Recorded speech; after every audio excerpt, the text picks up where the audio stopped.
توجیکان در آینه تاریخ. صحیفه توجیکان در آینه تاریخ از روی اثر پیشوای ملت محترم امام علی رحمان تهیه می گردد.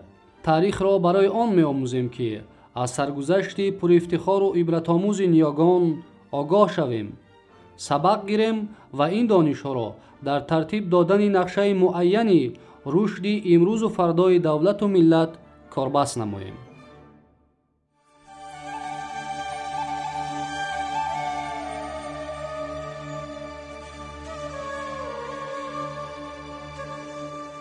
ادامه صحیفه توجیکان در آینه تاریخ در موضوع نخستین قاموسنامه نیاگان.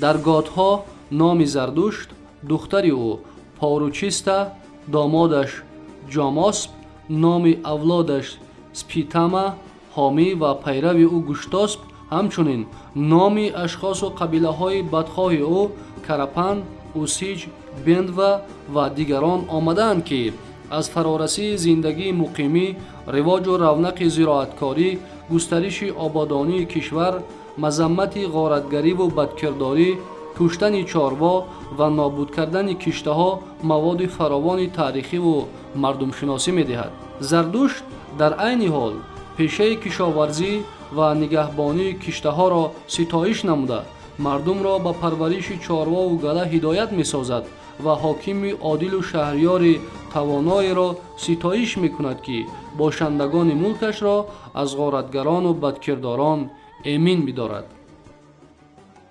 شبهه نیست که در گاتها دوره گذشت به زندگی مقیمی، گسترش پیشه دهقانی، رواج یافتن کشت و کار، آبادانی منزل، حفظ نمودن شهر و غیره تصویر شده. بعضی طایفه های آریایی از جمله نیاگان تاجیکان در قلمرو باختر قدیم به سطح بلند روزگار و روزگارداری مقیمی رسیده بودند. گرچند در گاتها نام دولت و قلمرو دولتداری به طور دقیق ذکر نشده باشد هم از روی نام قبیله ها کوی، اوسیج، کرپان، فریان، پادشاه خیرخواه بلخ کوی گشتاس و وزیر او فراشوشت را نام نیاگان زردشت، خشتاسپ، سپیتامان می توان گفت که دولت و دولتداری قدیمی باختر در نظر است، زیرا شهر بلخ پایتخت گشتاسپ آوازدار، نخستین حامی و پهن کننده آیین و تعلیمات زردشت بود. آتشکده های نخستین هم به قول مورخان عهد قدیم محض در بلخ بنیاد گذاشته شدند.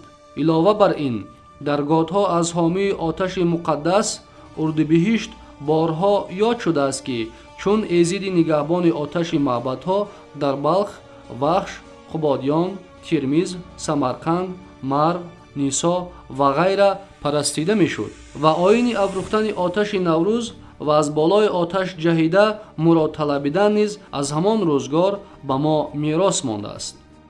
همین طریق از تحلیل و مقایسه بابهای منسوب هاما و گاتها معلوم می گردد که روزگار قوم و قبیله های مختلف نیاگان ما آریایی های کجمنچی و مقیمی که در زینه های گوناگون ترقیات و انکشاف جامعه قرار داشته سطح بادیه‌گردی و شهرنشینی را از سر می‌گذراندند انعکاس یافته است. تحلیل مفصل‌تر گاتها را به باب آینده وطن زردشت و ظهور راستین واگذار نموده به کتاب دوم یشت‌ها را می‌آوریم. یشت‌ها به قول اوستاشناسان نظر به گاتها و دیگر قسمت‌های یسنا دیرتر تألیف یافته. در آن پاکیزگی و اصالت اوله، روح و روان و پرواز الهام نیایش، صمیمیت احساس و تازگی گفتار کمتر به نظر می رسد. یشت‌ها اصلا سروده ها و حماسه های ستایشی در وصف ایزدان و پادشاهان و پهلوانان اساطیری بوده. از 21 یشت یا خود داستان اگر چنین گفتن خلاف منطق نباشد فراهم آمده است.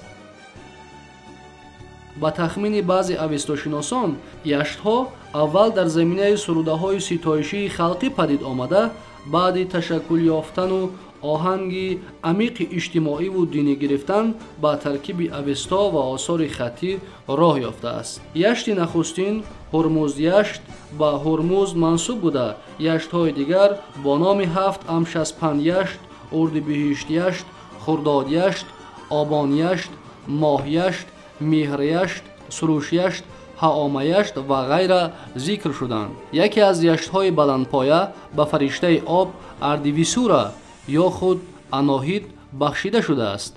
اردیویسورا یا اینکه اناهید نام رود بزرگ است که از کوه خوکارا حرکت میکند و در دریا یا اقیانوس فراخ کرد میریزد. این رود تمام جهان را فرا گرفته از آب تامین می نماید و در کنار هر یکی از این رود قصری 1000 ستون با 1000 دربچه درخشان برای اناهید برپاست.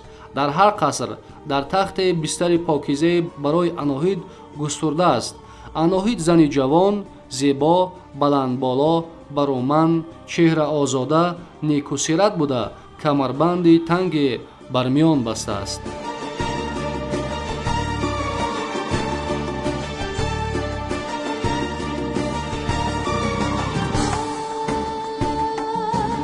صحیفه تاجیکان در آینه تاریخ در موضوع نخستین قاموسنامه نیاگان ادامه دارد.